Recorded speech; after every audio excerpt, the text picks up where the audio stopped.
হযরত ঈসা আলাইহিস সালাতু ওয়াস সালাম একবার এক কবরস্থানের সামনে দিয়া যাইতেছে। কবরস্থানের সামনে দিয়া যাইতেছে, এমন সময় দেখে একটা বৃদ্ধ মহিলা কবরের সামনে বৈশা বৈশা কান্না করতেছে।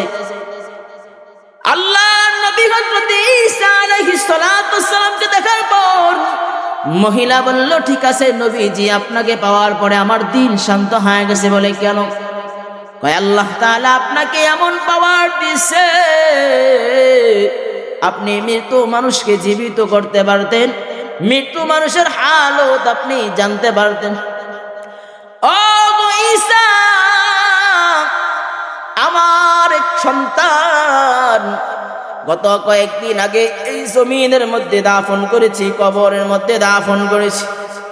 অতএব আমার সন্তানকে দেখতে বড় মনে চায়, একটু যদি আমার সন্তানকে দেখা দাও তো আমার দিল শান্ত হয়ে যাবে। ঈসা আলাইহিস সালাতু ওয়াস সালাম ডাকতে বলেন, ও বৃদ্ধ মহিলা, বলো না তোমার সন্তানের বয়স কত?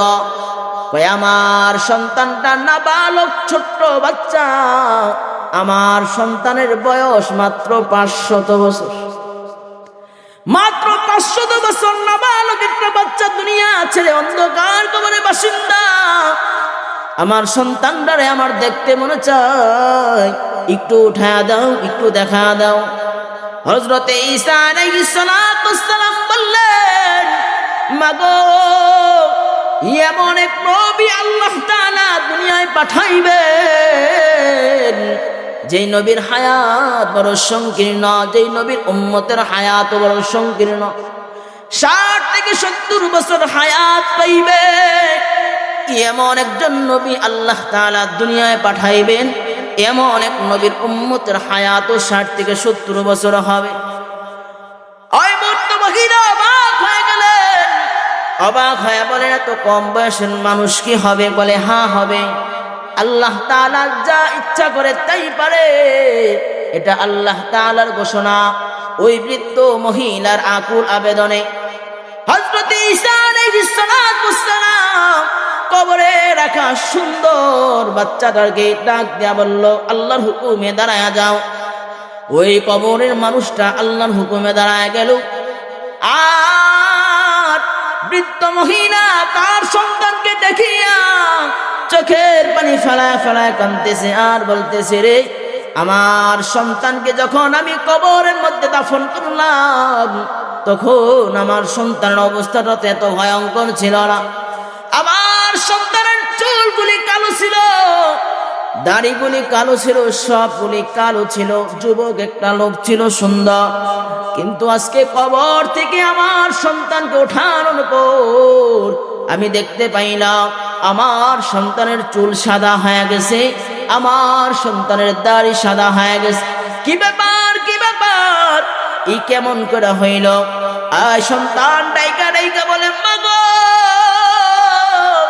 দুনিয়ায় থাইকা আমার জন্য দোয়া করতে, এটাই তো আমার জন্য শ্রেষ্ঠ ছিল গো মা। কেন আমার এই কবর থেকে জিন্দা করলা? কারণ মৃত্যু এমন এক ভয়ঙ্কর, মৃত্যু এমন এক ভয়ঙ্কর, মৃত্যুর কারণে আজকে আমার চুল সাদা হয়ে গেছে, মৃত্যুর আযাবের কারণে আমার দাড়ি সাদা হয়ে গেছে, মৃত্যুর কারণে আমার চেহারা কালচা হয়ে গেছে রে, মৃত্যুর কারণে আমার অবস্থা পুরো নাজেহাল হয়ে গেছে। এখন আবার যখন জীবিত করলাম, আবার মৃত্যু হলে আমার অবস্থা একই হবে। একটু আল্লাহর নবী হযরতে ঈসা আলাইহিস সালাতু ওয়াস সালামের কাছে দোয়া করো, যাতে করে আমার আর মৃত্যুর যন্ত্রণা সহ্য না করতে হয়। এজন্য বুঝেন, মৃত্যুবরণ আমাকে আপনাকে সকলকে করতে হবে। এত কোনো সন্দেহ আছে? কোনো সন্দেহ আছে? কোনো সন্দেহ নাই। নবী বলেন মৃত্যুর যন্ত্রণা এটা হবেই, যদি আমি মুসলমান পরিপূর্ণ না হতে পারি। কথা বলেন ঠিক? যদি আমি আর আপনি পরিপূর্ণ মুসলমান না হতে পারি, তাহলে আমার জন্য আপনার জন্য মৃত্যু অনিবার্য। কথা বলেন ঠিক কিনা? হযরত আজরাইল মালাকুল মউত আল্লাহর নবীকে সুসংবাদ জানায়া দেয়, নবী গো, আপনি চোখের পানি ফেলা কাঁদবেন না, আপনার যে সমস্ত উম্মতেরা নেককার বান্দা সালেহ মুত্তাকি বান্দা থাকবে, এদের মৃত্যুটা আল্লাহ তাআলা এত পরিমাণে সহজ করে নিবেন। বলে যখন ছোট্ট শিশু মার স্তনে দুধ লাগায়া মুখ লাগায়া মার স্তনে মুখ লাগায়া টানতে টানতে যখন ঘুমের ঘরে ঘুমা যায়, মা যখন বাচ্চার মুখ থেকে স্তন সরায় ফেলে, যেমন বাচ্চা টের পায় না, উদ্দেশ পায় না, বলে কার বান্দাদের মৃত্যুটা আল্লাহ তাআলা এত সম্মানের সাথে নিবেন যে নেককার বান্দাটা টের পাবে না। বলেন সুবহানাল্লাহ। লাকাদ খালাকনাল ইনসানা ফি আহসানি তাকওয়িম। আল্লাহ তাআলা পবিত্র কালামের মধ্যে বলেন, আমি আল্লাহ তাআলা মানুষকে সৃষ্টি করেছি এত সুন্দর একটা আবায়ব, এত সুন্দর একটা চেহারা দিয়ে সৃষ্টি করেছি, যা আমি আল্লাহ তাআলা কোনো মাখলুককে দেই না। আমি আল্লাহ তাআলা যত প্রাণী সৃষ্টি করেছি কাউকে এত সুন্দর আবায়ব দেই নাই। বলেন সুবহানাল্লাহ। আল্লাহ তাআলা অন্য আয়াতের মধ্যে বলেন, ওয়ালাকাদ কাররামনা বানি আদম ওয়া হামালনাকুম ফিল বাররি ওয়াল বাহর। আল্লাহ তাআলা পবিত্র কালামের মধ্যে ঘোষণা দিয়ে বলেন, ও দুনিয়ার মানুষেরা তোমরা শুনে নাও, তোমরা শুনে নাও, আমি আল্লাহ তাআলা এমন একটা জাতি সৃষ্টি করলাম পৃথিবীতে, আমি আল্লাহ তাআলা এমন একটা মাখলুক সৃষ্টি করলাম যেই মাখলুকের তুলনা দুনিয়ার কোন প্রাণীর সাথে হয় না। আল্লাহ তাআলা ঘোষণা দেয়, আমি আল্লাহ তাআলা সম্মানিত করিয়া বনি আদম তথা মানুষকে সৃষ্টি করেছি। বলেন সুবহানাল্লাহ। আল্লাহ তাআলা মানুষকে সম্মানিত করে সৃষ্টি করলেন। আল্লাহ তাআলা শুধু সম্মানিত করে সৃষ্টি করে ক্ষান্ত নন। আল্লাহ তাআলা বলেন, আমি আল্লাহ তাআলা বনি আদম তথা মানুষকে এমন একজন নবী দান করলাম যিনি সাধারণ কোন নবী নয় রে, যিনি হলেন ইমামুল মুরসালিন, সমস্ত নবীদের সরদার, সমস্ত নবীদের নেতা, যিনি ইমামুল মুরসালিন করিয়া আমি আল্লাহ তাআলা আমার হাবিবকে দুনিয়ায় পাঠাইলাম। আল্লাহ তাআলা ঘোষণা দেয়, আমার হাবিবের উম্মত গুলারে আমি আল্লাহ তাআলা এত পরিমাণে দামি বানায়া দিলাম, পৃথিবীতে যত নবীর উম্মত আছে রে সব নবীর উম্মত থেকে উম্মতে মুহাম্মদী তথা আমার আপনার নবীর উম্মতকে আল্লাহ তাআলা শ্রেষ্ঠত্ব দিয়েছে। বলেন সুবহানাল্লাহ। তাহলে বোঝেন আল্লাহ তাআলা নবী বানাইলেন বড় দামি। আল্লাহ তাআলা নবী বানায়া আমাদেরকেও বানাইছেন দামি। কথা বলেন ঠিক কিনা? আল্লাহ তাআলা এত দামি করে আমাদেরকে বানাইলেন, দুনিয়ার যত নবী আল্লাহ তাআলা পৃথিবীতে সৃষ্টি করলেন, ওই নবীদের উম্মতেরা যদি কোনো গুনাহ করত তো আল্লাহ তাআলা সাথে সাথে আযাব দেয়া ধ্বংস করত। আল্লাহ তাআলা বলেন, উম্মতে মুহাম্মদীর এত সম্মান, উম্মতে মুহাম্মদীর এত মান, উম্মতে মুহাম্মদীর এত সম্মান আমি আল্লাহ তাআলা দিলাম রে। উম্মতে মুহাম্মদী যদি গুনাহ করে তো আমি আল্লাহ তাআলা সাথে সাথে আযাব দেয়া ধ্বংস করি না, বরং আমি আল্লাহ তাআলা উম্মতে মুহাম্মদীকে বারবার সতর্ক করি, আযাব দেয়া ধ্বংস করি না। বলেন সুবহানাল্লাহ। আল্লাহ তাআলা উম্মতে মুহাম্মদীকে ধ্বংস করে না। এজন্য নবী উম্মতের জন্য চোখের পানি ফালা ফালা কান্না গেছেন। নবী বলেন, ও আল্লাহ, আমার উম্মত বড় দুর্বল, আমার উম্মতের হায়াত বড় সংকীর্ণ, কারণ পৃথিবীর বুকে সমস্ত জাতির সমস্ত মাখলুক জানে, যত বর্ণে যত ধর্মের মানুষ আছে সবাই জানে মৃত্যু অনিবার্য। কথা বলেন ঠিক কিনা? মৃত্যুবরণ একদিন করতে হবে, এটা সবাই বিশ্বাস করে, কারণ পৃথিবীতে আল্লাহ তাআলা আমাদেরকে পাঠাইছেন ক্ষণস্থায়ী অল্প হায়াত দিয়া, কথা বলেন ঠিক কিনা? আল্লাহ তাআলা পবিত্র কালামের মধ্যে ঘোষণা দেন, কুল্লু নাফসিন যায়িকাতুল মাউত। ও দুনিয়ার লোকেরা, তোমরা শুনে নাও, তোমাদের জন্য মৃত্যুটা অনিবার্য। মৃত্যুবরণ তোমাদেরকে করতে হবে, মৃত্যুর স্বাদ তোমাদেরকে আস্বাদন করতে হবে।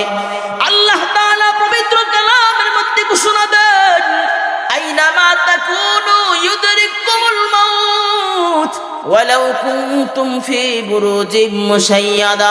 মৃত্যু থেকে পালানোর জন্য তুমি যদি সীসা ডালা প্রাচীরের নিচেও যায় আশ্রয় গ্রহণ করো, মৃত্যু থেকে পালানোর জন্য তুমি যদি সীসা ডালা প্রাচীর বানায় ফেলো, আর যদি বলো রে আমি সেখানে অবস্থান করব যেখান থেকে মৃত্যু আমাকে পালাই করতে পারবে না, আল্লাহ তাআলা বলে, গোলাম যত জায়গায় যত পদ্ধতি তুমি অবলম্বন করো না কেন, মৃত্যু এমন এক সত্য, মৃত্যু এমন এক অনিবার্য যে তুমি যত গোপন জায়গায় ঢুকো আল্লাহ তাআলা সেখান থেকেই তোমার মৃত্যু ঘটাবে, কথা বলেন ঠিক কিনা? সেখান থেকেই আপনার মৃত্যু ঘটাবে, এটা আল্লাহ তাআলার ওয়াদা, আল্লাহ তাআলার ঘোষণা। অতএব মৃত্যু থেকে কেউ পালাইতে পারবে? আওয়াজ কমে গেছে, জোরে করে বলেন, আর আওয়াজ দিয়ে বলেন, মৃত্যু থেকে কেউ পালাইতে পারবে? জোরে করুন। এজন্য কবি বলেন, মরণ থেকে যতই পালাও মরণ তোমায় লইবে ঘিরি, যদিও সুদূর আকাশ প্রাণে পালাও সেথায় লাগিয়ে সিঁড়ি, নদী পথে নৌকা চালাও কের মাঝি ভাগ, বেলা ডুবার আগে আমি ওপার যেতে চাই, ডুবে গেলে বেলা যে আর ওঠে না, ভেঙে গেলে বেলা যে আর জমে না, কথা বলেন ঠিক কিনা? মৃত্যু এমন একটা জিনিস, যেদিন মৃত্যু হয়ে যাবে সেদিন তুমি চাইলেও আর দুনিয়ায় আসতে পারবে না, কথা বলেন ঠিক কিনা? এই পৃথিবীর বুকে এমন সন্তান দুনিয়ায় আছে রে, যার মা নাই, যার বাবা নাই। আজকে অন্ধকার কবরে মা বাবারে নিজের হাতে রেখে আসলাম, চির বিদায় দিয়া দিলাম মা বাবারে। হাই রে, মা বাবাকে নিজের হাতে দাফন করলাম, কবরে রাখিয়া শেষবারের মতো মারে দেখা নিলাম। হাজার বার যদি ডাকি, জীবন ভর যদি ডাকি, এরপর মা আর আসবে না, কথা বলেন ঠিক কি? হাইরে, কতজন বাবারে নিজের হাতে দাফন করলো, চোখের পানি দিয়া বাবারে শেষ বিদায় জানা দিল। হাইরে, এমন একটা কবরের মধ্যে বাবারে রেখে আসলো, সারাদিন চোখের পানি ফেলা কানলেও বাবার চেহারা দেখা যায় না। এজন্য আল্লাহর নবী দোয়া করেন, আল্লাহ আমার উম্মতের হায়াত বড় অল্প, আমার উম্মতের হায়াত বড় সংকীর্ণ, আল্লাহ গো আমার উম্মতকে যদি তুমি ধ্বংস করে দাও তো আমার উম্মতের কি উপায় হবে? আমার উম্মতের কি উপায় হবে রে? আমার উম্মতের কি উপায় হবে? নবীজি উম্মতের জন্য কাইদা যায়, আল্লাহকে জানা দেয়, আল্লাহ আমার উম্মতের হায়াত বড় সংকীর্ণ, 60 থেকে 70 বছর হায়াত আমার উম্মত পাওয়া যাবে। আল্লাহ গো আমার উম্মত গুনাহ করবে, আমার উম্মত অপরাধ করবে। আল্লাহ অন্যান্য উম্মতের জন্য যে আযাব বরাদ্দ করছেন, গুনাহ করার সাথে সাথে আযাব, আল্লাহ যদি আমার উম্মতরে আপনি আযাব দিয়ে ধ্বংস করে দেন তো এই উম্মতের কি উপায় হবে? নবী দোয়া করছেন, আল্লাহ আমার উম্মতরে আপনি ধ্বংস করিয়েন না, আল্লাহ আমার উম্মতের জন্য আমি রহমতের দোয়া করে গেলাম, যে আমার উম্মত অপরাধ করলে আল্লাহ অপরাধ অনুযায়ী আপনি শাস্তি দুনিয়ায় দিয়েন না, বরং সতর্ক করেন আমার গুনাহগার উম্মতগুলা নিজের ভুল অপরাধ বুঝিয়া মৃত্যুর আগে একবার হলেও তওবা করবে। কথা বলেন ঠিক কিনা? এজন্য আল্লাহ তাআলা বলেন, আমি আপনার উম্মতকে বড় ভালোবাসি, মুহাব্বত করি। আল্লাহ নবী সাল্লাল্লাহু আলাইহি ওয়াসাল্লামের যখন ওফাত হয়ে যায়, নবীজির ওফাত যখন হয়ে যায়, আল্লাহ নবীর কাছে জিবরাইল আমিন এসে উপস্থিত হয়ে যায়। জিবরাইল আমিন এসে বলল, হাবিব আজরাইল মালাকুল মউতকে নিয়ে হাজির হয়ে গেলাম। মালাকুল মউত হযরতে আজরাইল এসে হাজির হয়ে যায়। আজরাইল নবীজির দরজায়, ঘরের দরজায় দাঁড়ায় যায়। আচ্ছা বলেন তো, আজরাইল যদি কারো রূহ বের করতে চায় তো ঘরে ঢোকার জন্য অনুমতির প্রয়োজন আছে? কোন দরজা জানালার প্রয়োজন আছে? কোন দরজা জানালার প্রয়োজন নাই, কোন অনুমতির প্রয়োজন নাই। সরকারে দু আলম নবী আলাইহিস সালাতু ওয়াস সালামের রূহ যখন বের করবে, আজরাইল মালাকুল মউত আল্লাহ নবীর দরজার সামনে, ঘরের দরজার সামনে এসে উপস্থিত হয়ে যায়। নবীকে সালাম দেয়, আসসালামু আলাইকুম ইয়া রাসূলুল্লাহ। আল্লাহ নবী সাল্লাল্লাহু আলাইহি ওয়াসাল্লাম সালামের জবাব নাই। জবাব নেওয়ার পর জিবরাইল আমিনকে বললেন, কে ব্যাপার, কেন আজরাইল আসছে? বলে, নবী গো, আজরাইলকে আল্লাহ তাআলা আপনার খেদমতে পাঠিয়েছেন। যদি আপনি অনুমতি দেন তাহলে আপনার রূহটাকে বের করা হোক। আল্লাহ নবী চিৎকার করে বলো, জিবরাইল যাও, আমার রব আল্লাহর কাছে যাও। আল্লাহর কাছে যা বলো, যদি আমার রূহটা বের করা হয় তো আমি যদি দুনিয়া থেকে চলে যাই, দুনিয়া থেকে চলে যাওয়ার পর আল্লাহ তাআলা আমার উম্মতের জিম্মাদারি কার হাতে দেয়া যাবে? উম্মতের ফিকির নবী মৃত্যুর সময় উম্মতের ফিকির নবীজির জবাব দিয়ে আল্লাহ তাআলার কাছে জিবরাইল আমিন চলে যায়। জিবরাইল আমিন আল্লাহকে জানায় দেয়, রব আপনার হাবিব তো বলছেন আপনার উম্মতের কি উপায় হবে তার অনুপস্থিতিতে। আল্লাহ তাআলা সুসংবাদ জানায় দেয়, জিবরাইল যাও যাও, আমার হাবিবকে তুমি সুসংবাদ শোনায় দাও।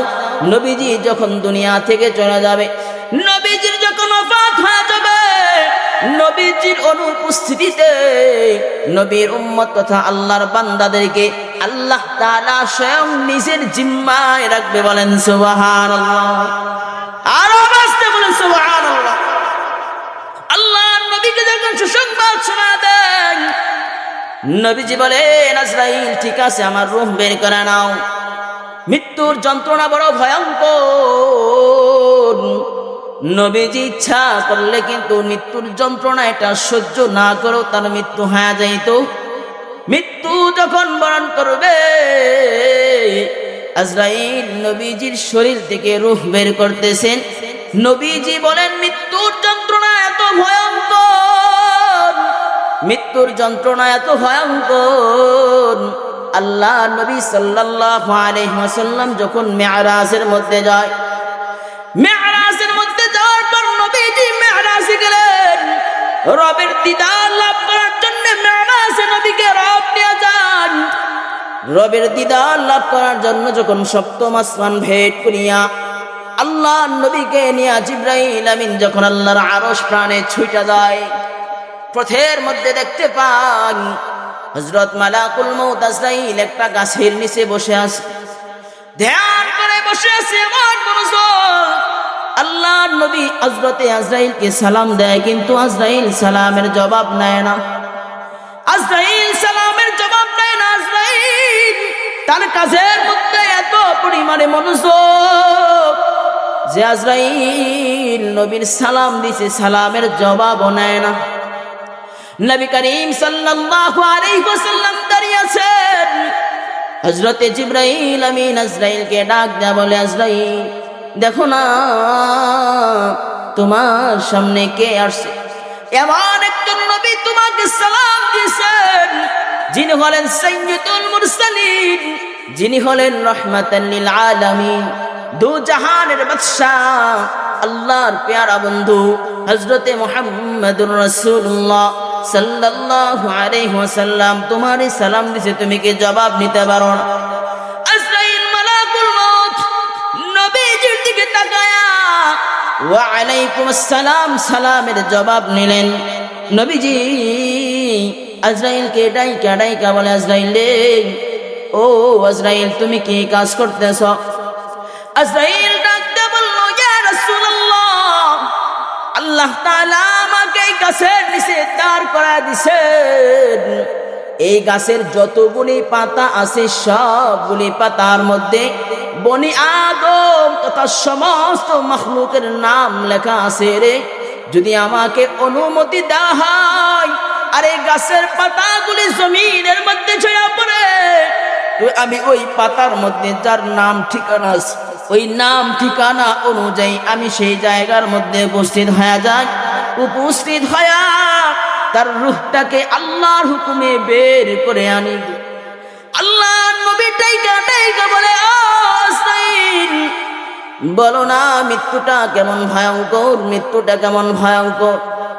আজরাইল মালাকুল মউত বলে, আল্লাহ নবী, আল্লাহ তাআলার একজন পেয়ারা নবী ছিলেন হযরত ইদ্রিস আলাইহিস সালাতু ওয়াস সালাম।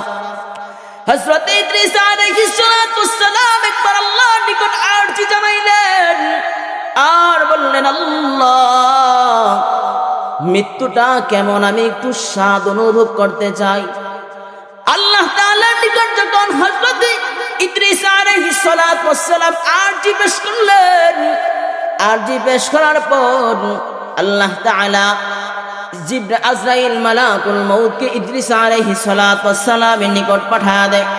হযরত ইদ্রিস আলাইহিস সালাতু ওয়াস সালামের নিকট আসার পর তার রূহটাকে যখন বের করে ফেলে, আল্লাহর নবী হযরত ইদ্রিস আলাইহিস সালাতু ওয়াস সালামের রূহ বের করে আবার তার শরীরের মধ্যে ফুঁক দেয়া দেয়। পুনরায় দেওয়ার পর মালাকুল মউত আজরাইল জিজ্ঞেস করলো, ও গো ইদ্রিস নবী গো, আপনার রূহটা যখন বের করলাম তো আপনার কেমন লেগেছে, কেমন অনুভব হয়েছে? হযরত ইদ্রিস আলাইহিস সালাতু ওয়াস সালাম বলেন, যখন আমার অন্তর থেকে যখন আমার রূহটা বের করেছো তো আমার অন্তরের মধ্যে এত পরিমাণে কষ্ট হয়েছে, আমার এত পরিমাণে ব্যথা অনুভব হয়েছে। আল্লাহ তাআলা যদি বান্দাদেরকে কোনো আযাব না দিয়া মৃত্যু নামক আযাব দিয়া দিত, তাহলে তার জন্য এটাই সবচাইতে বেশি হয়ে যাইত, এটাই সবচাইতে বেশি হয়ে যাইত। তার মানে বুঝেন মৃত্যুটা ভয়ঙ্কর কিনা? সবাই বলেন মৃত্যুটা বড় ভয়ঙ্কর। মৃত্যুর স্বাদ সবার অস্বাবন করতে হবে।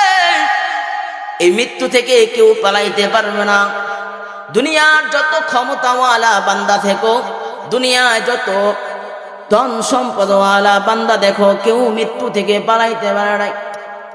এই মৃত্যু সকলকে গ্রাস করে ফেলবে। দুনিয়ার ক্ষমতার একজন বাদশা ছিল ফেরাউন, নাম শুনছেন নি? আওয়াজে কয় শোনেন নাই? জোরে করে বলেন। ঘুমাইতেছেন? সজাগ আছেন তো আপনারা? আপনারা যদি সজাগ থাকেন তো আওয়াজ চলবে, আর সজাগ না থাকলে আলোচনা বন্ধ হয়ে যাবে। চলবে হ্যাঁ, মাইকের যে অবস্থা ওটা 12টা, এখন যদি আপনারাও চুপ করে থাকেন তো মাইক যেমন আপনারাও এমন হয়ে যাবে। এটা হইল একটু মনোযোগ সহকারে শুনেন। পৃথিবীর সবচাইতে বড় ক্ষমতাশীল বাদশা ছিল ফেরাউন।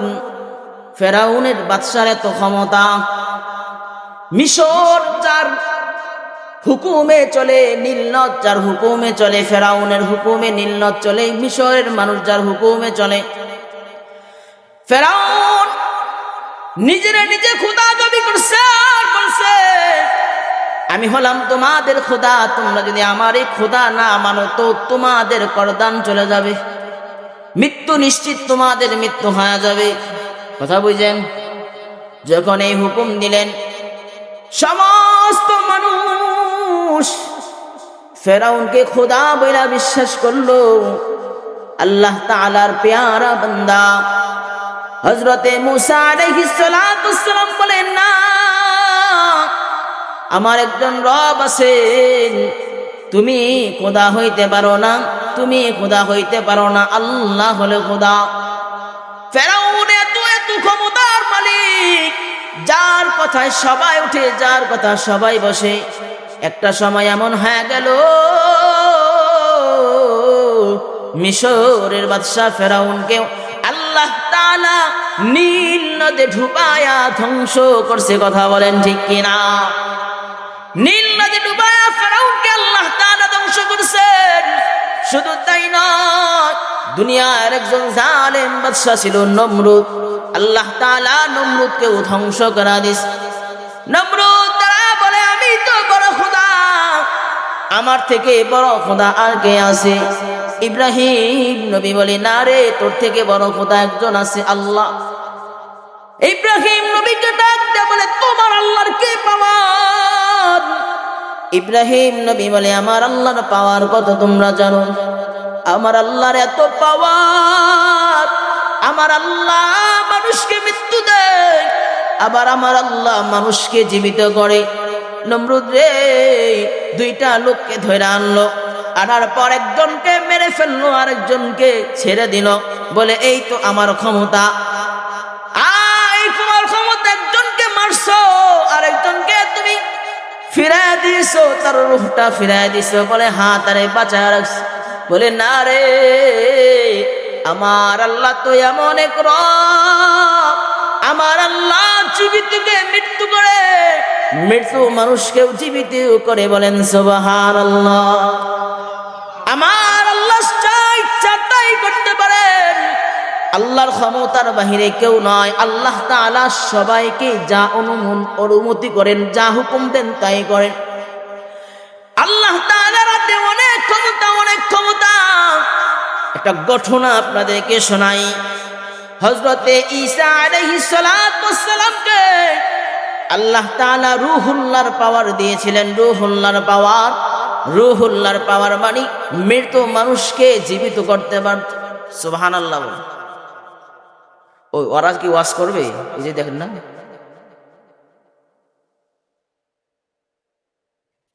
এদেরকে বলছি উঠাই দিতে, প্রথমেই বলছি, আপনাদের কথাটা শুনলেন না।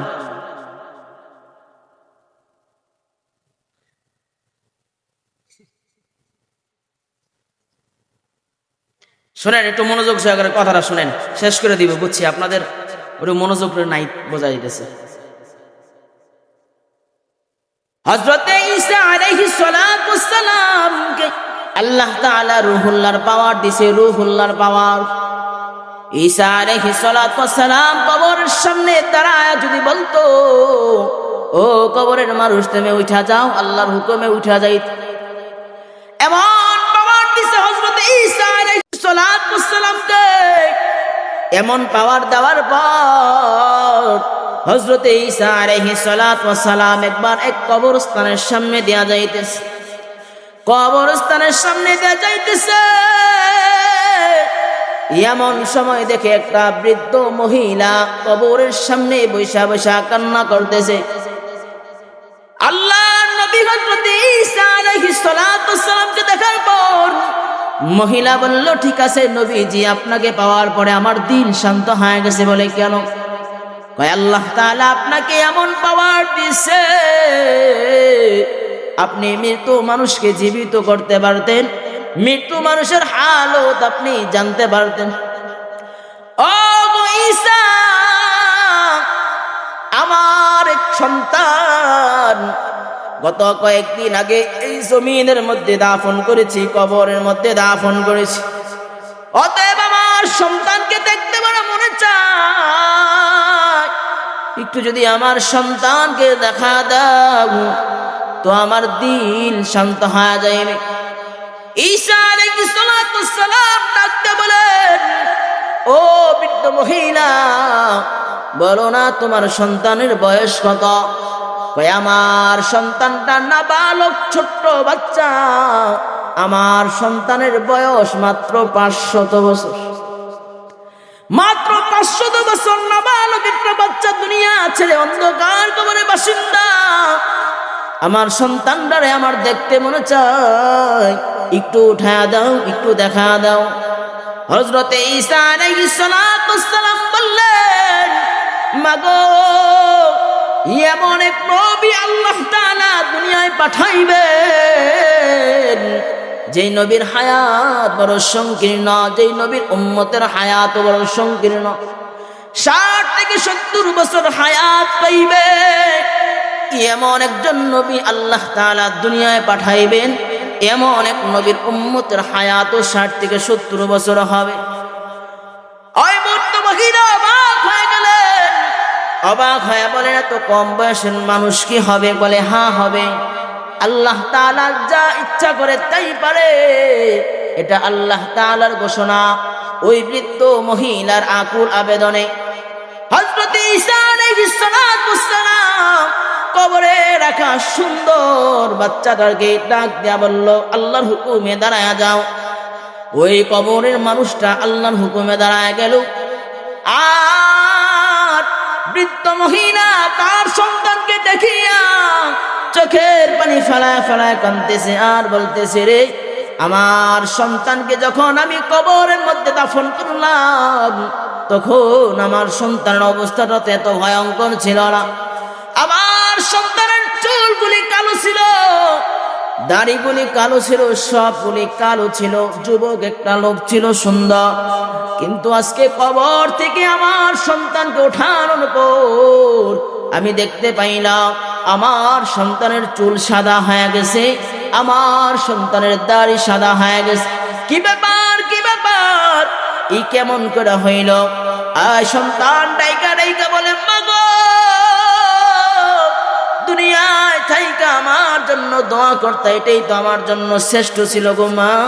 কেন আমার এই কবর থেকে জিন্দা করলা? কারণ মৃত্যু এমন এক ভয়ঙ্কর, মৃত্যু এমন এক ভয়ঙ্কর।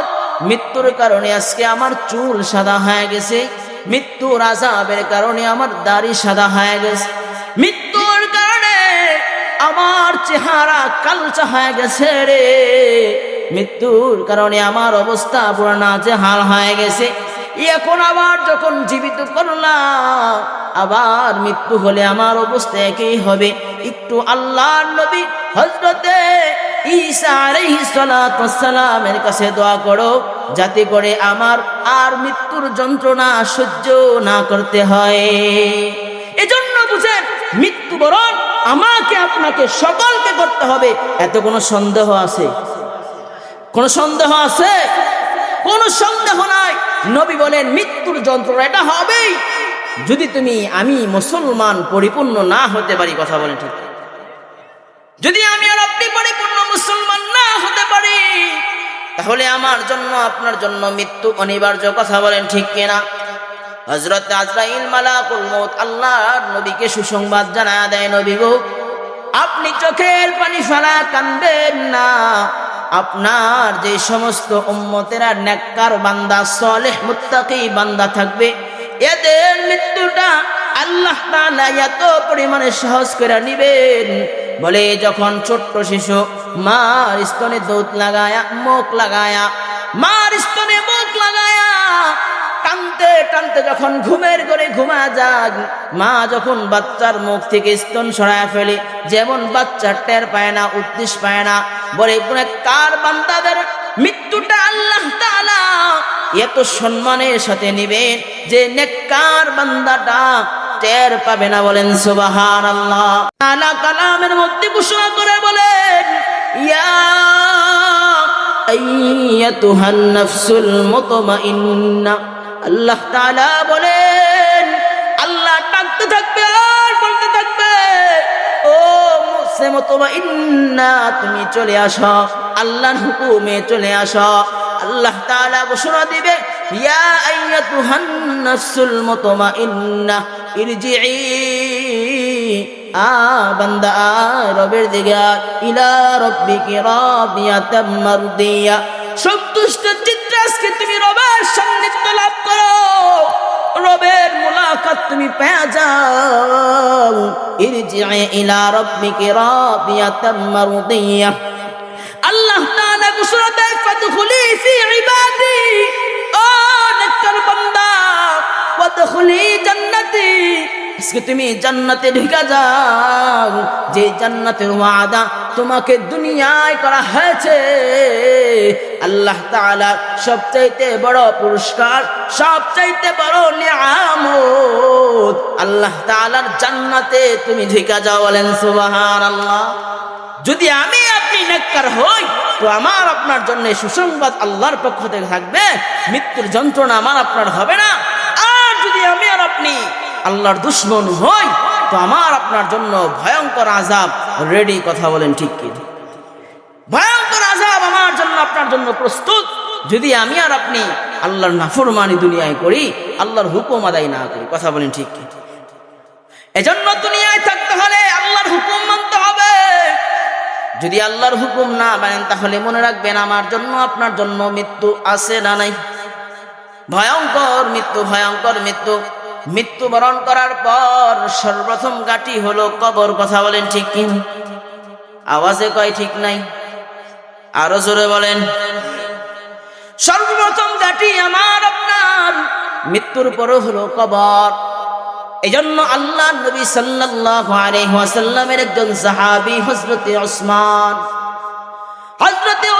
রাদিয়াল্লাহু তাআলা আনহু, যিনি যুন্নুরাইন, আল্লাহ নবী সাল্লাল্লাহু আলাইহি ওয়াসাল্লামের দুইজন মেয়েকে যিনি বিবাহ করেছেন হযরতে উসমান এমন একজন সাহাবী, আল্লাহ নবী সাহাবীদের মধ্যে সবচেয়ে ধনী সাহাবী ছিলেন উসমান এমন একজন সাহাবী, আশারায়ে মুবাশশারার 4 নম্বর সাহাবী হযরতে উসমান রাদিয়াল্লাহু তাআলা। হযরতে উসমান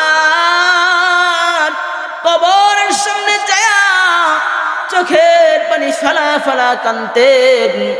উসমানের কান্নায় দাড়ি মুবারক ভিজা ভিজা পানি জমিনের মধ্যে টপ টপ করে পড়ত।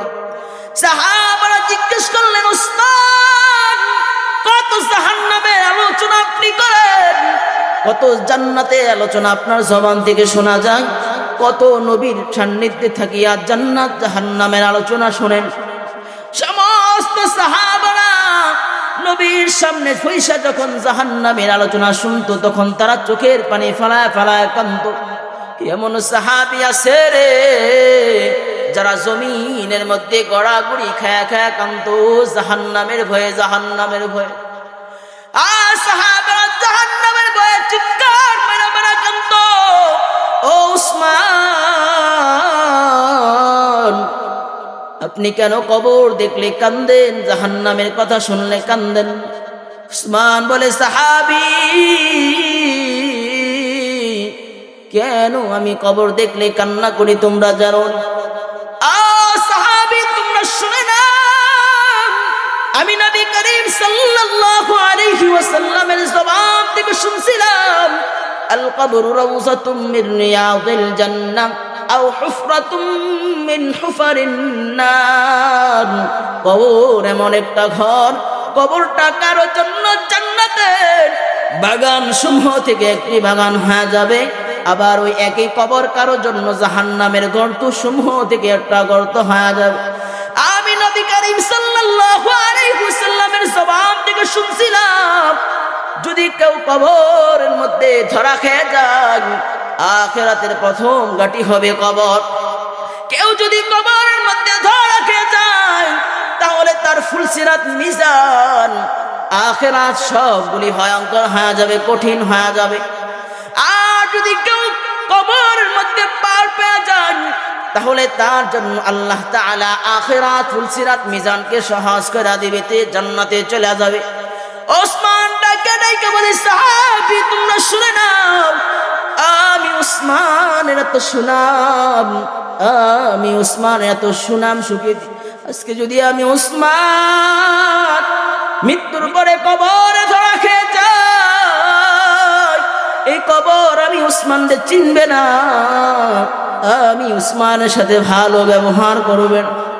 কারণ কবর এমন এক অন্ধকার কবর, তোমার সাথে ভালো ব্যবহার করবে না, কবর শুধু দেখবে নেক আমল। বান্দারে কি পরিমাণ নেক আমল তুই কবরের মধ্যে নিয়ে আস। উসমান চোখের পানি ফেলা ফেলা কান্দে আর বলে, আমি কবরের ভয়ে কান্না করি। যদি আমার কবরটা বড় ভয়ঙ্কর হয়ে যায় কি উপায় হবে? আমি উসমানের কি উপায় হবে? এই কবরের জন্য আমি কান্দি। হযরতে আবু বকর খেলাফতের মসনদে বসা, আবু বকর এমন জান্নাতি সাহাবী।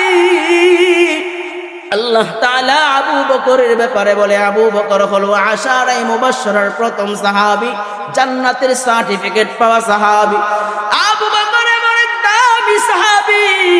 আল্লাহ তাআলা বলেন, সিদ্দিক আকবর আবু বকর হলো সত্যের মাপকাঠি, তথা আবু বকর হলো সত্যবাদী। আবু বকরকে আল্লাহ তাআলা আরশ থেকে সম্মান দেয়। এমন একজন সাহাবী হযরতে আবু বকর একবার খেলাফতের মসনদে সারাদিন কাজ করার পর রাতের আধারে মসজিদে এরকম ভাবে মসজিদের মধ্যে যায়া আল্লাহর নবীর সাহাবী জান্নাতুল বাকির মধ্যে যায় চোখের পানি ফেলা ফেলা কাঁদতেছে আর বলতেছে, আখিরাতের প্রথম ঘাঁটি হলো কবর। আমি আবু বকর যদি কবরের মধ্যে ধরা খেয়ে যাই, আমি আবু বকরের কি উপায় হবে? আমি আবু বকরের কি উপায় হবে? আবু বকর চোখের পানি ফেলা ফেলা কান্দে আর বলে, আমি আবু বকর যদি মানুষ না হইয়া, যদি আমি আবু বকর অন্য কোন প্রাণী হইতাম তো মানুষের মতো আমার হিসাব দেওয়া লাগতো না।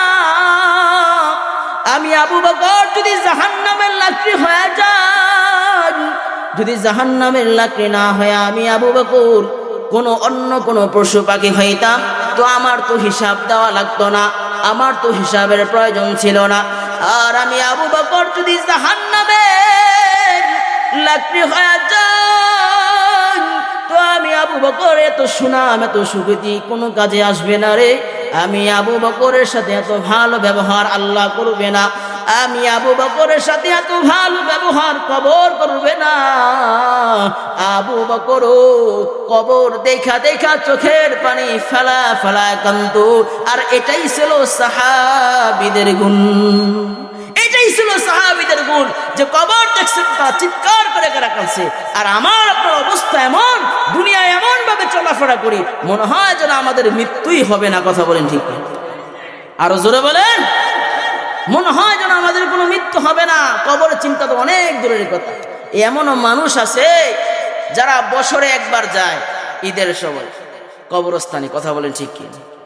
আবার এমনও মানুষ পাবেন যারা জিন্দেগিতেও যায় না। এমনও মানুষ আছে যারা বাপ মরছে মা মরছে তো গেছে, এরপর আর কোনো খবর নেই, আসে না, আর কোনো খবর নাই। অথচ নবী করিম সাল্লাল্লাহু আলাইহি ওয়াসাল্লাম বলেন, তোমরা কবরের কথা অধিক পরিমাণে স্মরণ করো, অধিক পরিমাণে কবরের কথা স্মরণ করো, যাতে করে কবর দেখলে তোমাদের মৃত্যুর কথা স্মরণ হয়। এজন্য নবী করিম সাল্লাল্লাহু আলাইহি ওয়াসাল্লামের শানে আল্লাহ তাআলা বলেন, কেউ যদি জানাজার নামাজ পড়ে, কেউ যদি জানাজার নামাজ পড়ে তাহলে তার আমল নামায় 1 কেরাত সওয়াব দেওয়া হয়। আবার কেউ যদি জানাজার নামাজ সহ দাফন কাফনে শরীক হয় তাহলে তার আমল নামায় 2 কেরাত সওয়াব দেয়। সুবহানাল্লাহ। বাজ্যে কই জোরে করে বলেন। সাহাবারা প্রশ্ন করলেন, নবী গো 1 কেরাত সওয়াব এটা বুঝলাম না, এটা পরিধি কি? আল্লাহ নবী সাল্লাল্লাহু আলাইহি ওয়াসাল্লাম উহুদ পাহাড়কে দেখা দেখা বলে, সাহাবারা শুনো না, 1 কেরাত সওয়াব হইল, 1 কেরাত সওয়াব হইল এই উহুদ পাহাড়ের সম পরিমাণ। বলেন সুবহানাল্লাহ। কেউ যদি দাফন কাফন করে ফেলান তাহলে তার আমল নামায় 2 কেরাত সওয়াব দেয়, অথবা 2 উহুদ পাহাড় পরিমাণ সওয়াব তার আমল নামায় দেয়া দেয়। উলামায়ে কেরাম বলেন, জানাজার নামাজ ফরজে কিফায়া, কিন্তু আল্লাহ তাআলা এত সওয়াব কেন রাখলেন? উলামায়ে কেরাম বলেন, 1 কেরাত সওয়াব আল্লাহ তাআলা এই জন্য রাখছেন যে জানাজার নামাজ যখন সামনে এসে পড়ে, কোনো মৃত্যু ব্যক্তি যখন সামনে শুয়ে যায়, লাশ দেখলে আমাদের মৃত্যুর কথা স্মরণ হয় কি হয় না? যারা বলছে এদের হয় না সবার হয়? জোরে করে বলেন। মৃত্যু মানুষ লাশ দেখলে আমাদের সকলের ভয় হয় যে হায় রে, আমার একদিন মৃত্যুবরণ করতে হবে। কথা বলেন ঠিক কি? লাশ দেখলে এমন একটা অবস্থা হয়ে যায়, নিজের বিবিও ঘর থেকে তাড়া দেয়, আছে না না? হায় রে, মাও বলে লাশটারে বাইর কর, এই লাশটা যদি ঘরে থাকে তো আমার সন্তানেরা ভয় পাবে। হায় রে, এই লাশটা তাড়াতাড়ি বের করে কবর দে, লাশটা যতক্ষণ সময় দুনিয়ায় থাকবে রে অতক্ষণ সময় মানুষ ভয় পাবে। ও বান্দা, একটা বারো কি চিন্তা হয় না তুমি আমি একদিন লাশ হয়ে যাব, কবরের বাসিন্দা হয়ে যাব, সেদিন কেউ কারো আপন হবে না রে। মা তোমার আপন, সেদিন মাও বলবে লাশ, বাবা তোমার আপন, বাবাও বলবে লাশ। সুখের দিনের বিবি তোমার আপন, বিবিও বলবে লাশ, সেদিন কেউ তোমারে আপন বলবে না, সবাই তোমারে লাশ বলবে লাশ। এজন্য আল্লাহ তাআলা বলেন, তোমারে যখন কবরের সামনে যখন জানাজার মাঠে যখন লাশকে উপস্থিত করা হয়, তো মানুষের অন্তরের মধ্যে মৃত্যুর ভয় হয়। এজন্য আল্লাহ তাআলা তার আমল নামায় 1 কেরাত সওয়াব দেয়া দেয়। আর যখন বান্দা ওই লাশটাকে নিয়ে কবরের মধ্যে রেখে দেন, কবরের মধ্যে রাখার পর ওই বান্দা যখন নিজের হাতে লাশটারে দাফন কাফন করে ফেলায়, তো কবর দেখার পর ওই লোকটার অন্তরের মধ্যে আরো ভয় বেড়ে যায়, আরো মৃত্যুর ভয় তার অন্তরের মধ্যে বাইরা যায়। হায় রে, মৃত্যু বরণ আমাকে আপনাকে করতে হবে, 3.5 হাত মাটির তলে আবার আপনারা চাইতে হবে রে। সুন্দর সুন্দর বিছানার মধ্যে আজকে কত মানুষ ঘুমায় রে, কত আরামে এসে থাকে, কত সুখে শান্তিতে থাকে, সবগুলো ছেড়ে একদিন কবরের বাসিন্দা হয়ে যাইতে হবে। কেউ তোমারে ফিরায় রাখতে পারবে না। উলামায়ে কেরাম বলেন, কবর দেখলে মানুষের ভয় আরো বেড়ে যায়, গোরস্থান দেখলে মানুষের ভয় আরো বেড়ে যায়। এই মৃত্যুর ভয়ের কারণে আল্লাহ তাআলা বলেন, যদি বান্দা দাফন কাফন সম্পূর্ণ করে তাহলে তার আমল নামায় 2 কেরাত সওয়াব দেয়া দেয়। সুবহানাল্লাহ, 2 কেরাত সওয়াব দেয়া দেয়। এজন্য আল্লাহ তাআলা বলে, গোলাম তোরে আমি আল্লাহ তাআলা এত বেশি মায়া, এত বেশি মহব্বত করি রে বান্দা, তুই যখন অপরাধ করো আমি আল্লাহ তাআলা তোমার সাথে সাথে ধ্বংস করি না। আল্লাহ তাআলা ডাইকা বলে, গোলাম তোমারে আমি আল্লাহ তাআলা ফজর ডাকলাম, ডাইকা বললাম বান্দারে আয় আয় আয়, ফজরে আয়, আমি রবের কুদরতি কদমে সেজদা লাগাও। আল্লাহ তাআলা ডাইকা বলে, সালাতু খায়রুম মিনান নাওম, বান্দা ঘুম থেকে নামাজ পড়ো আর তুমি ঘুমাইও না, ঠিক মতো পড়িলে নামাজ জান্নাত তোমার ঠিকানা। কথা বলে ঠিক কিনা? ঘুমের চেয়ে নামাজ ভালো আর তুমি ঘুমাইও না, ঠিক মতো পড়িলে নামাজ জান্নাত তোমার ঠিকানা। ঠিক কিনা বলেন? এজন্য কবি বলেন, তোমরা ঠিক মতো নামাজ পড়ো তো আল্লাহ তাআলা তোমারে জান্নাত দিয়া দিবে। আল্লাহ তাআলা বললে, গোলাম তোরে আমি আল্লাহ তাআলা ফজরে ডাকলাম, আয় বান্দা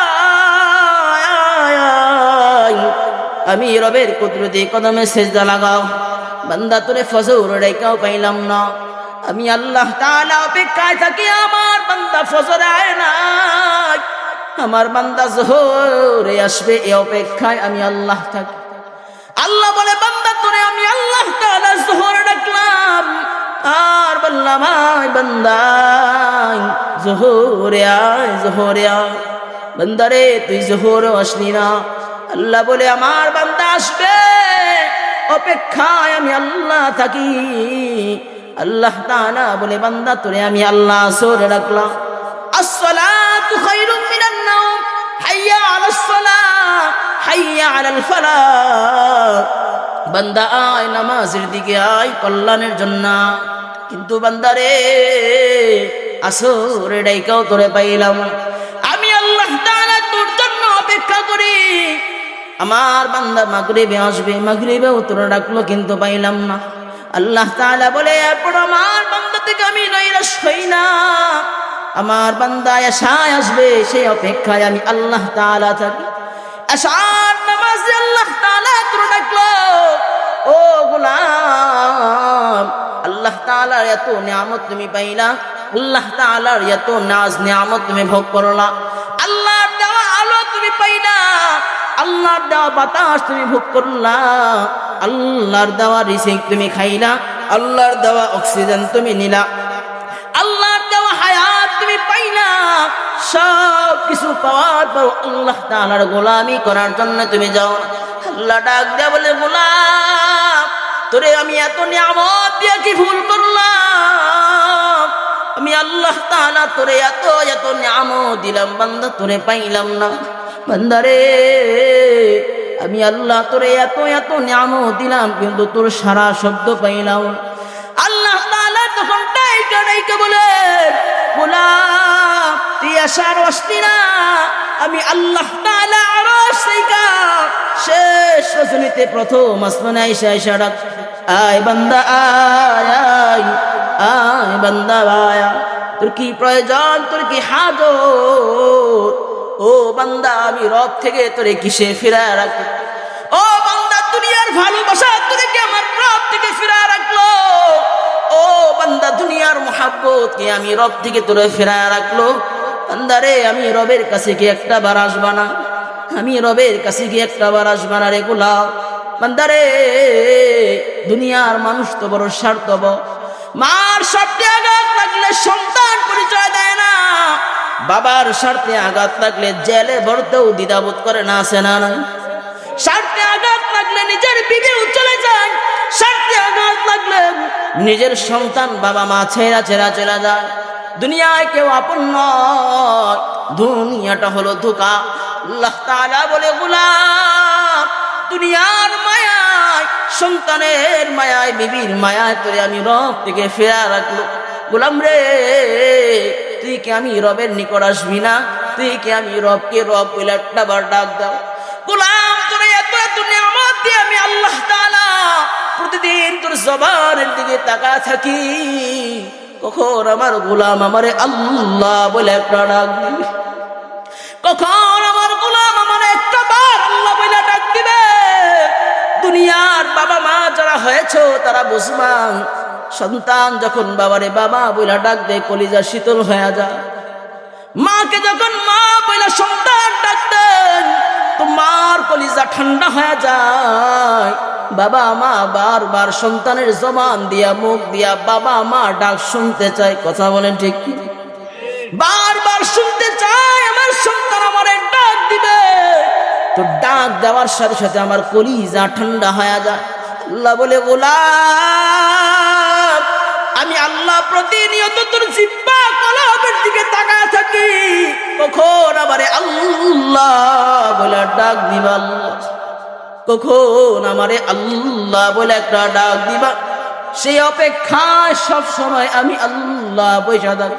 গোলাম রে, সারাদিন আমি আল্লাহ রে আল্লাহ বলে ডাক দিলাম।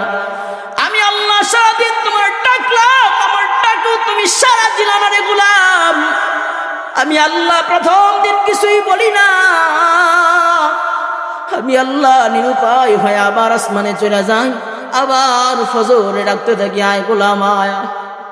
আল্লাহ তাআলা বলে গোলাম, তোকে দ্বিতীয় দিনও ডাকি, কিন্তু দ্বিতীয় দিনও তোরে পাই না রে গোলাম। আল্লাহ বলে গোলাম, তোরে বারবার প্রতিদিন তোরে ডাকতে থাকি, আয় বান্দা আয় আয় আয়, আমি রবের কুদরতি কদমে আয়। বান্দারে,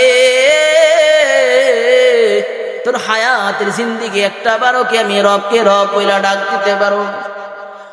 বান্দা, আমি রবকে একটা বার তুমি ডাক দাও নাই, আমি রব এরপর নৈরাশ হই নাই, আমি রব শুধু অপেক্ষা থাকি আমার বান্দা ডাক দেয় কিনা দেখ, আমার বান্দা আমার আল্লাহকে ডাক দেয় কিনা। আল্লাহ তাআলা বলে গোলাম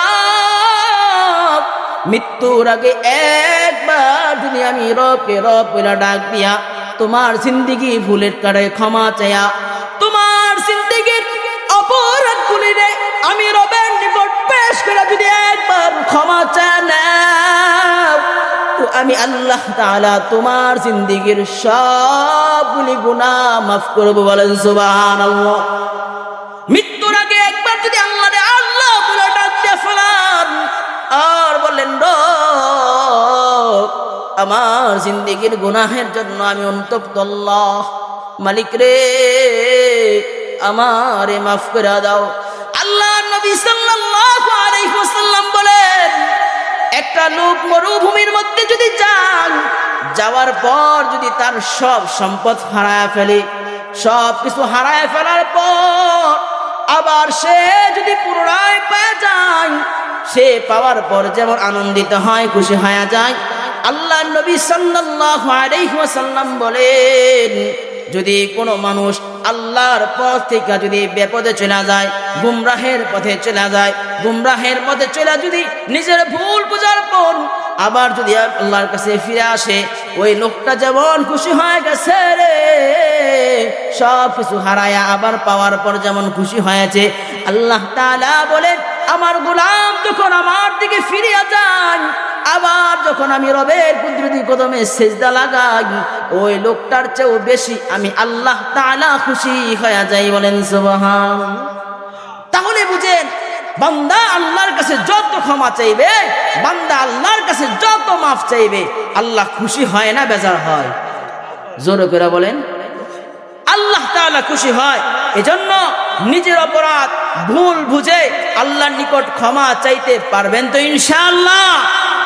আল্লাহর নিকট ক্ষমা চাইবেন যাতে করে আল্লাহ তাআলা আমার আপনার জিন্দেগির গুনাহগুলি ক্ষমা করে দেয়। জিন্দেগিতে কত অপরাধ করছি, কত ভুল করছি, কত নাফরমানি করছি। আপনাদের এলাকায় মসজিদ হয়েছে, এই মসজিদে যাবেন, যায় আল্লাহর কুদরতি কদমে সিজদা লাগাবেন আর বলবেন আল্লাহ জিন্দেগিতে যত ভুল করছি, যত গুনাহ করছি আপনি ক্ষমা করে দেন। আল্লাহ বলেন বান্দার ডাক দেওয়ার সাথে সাথে আমি রব বান্দার ডাকে সাড়া দিয়ে তার জিন্দেগির গুনাহগুলিকে মাফ করে দেবেন। সুবহান।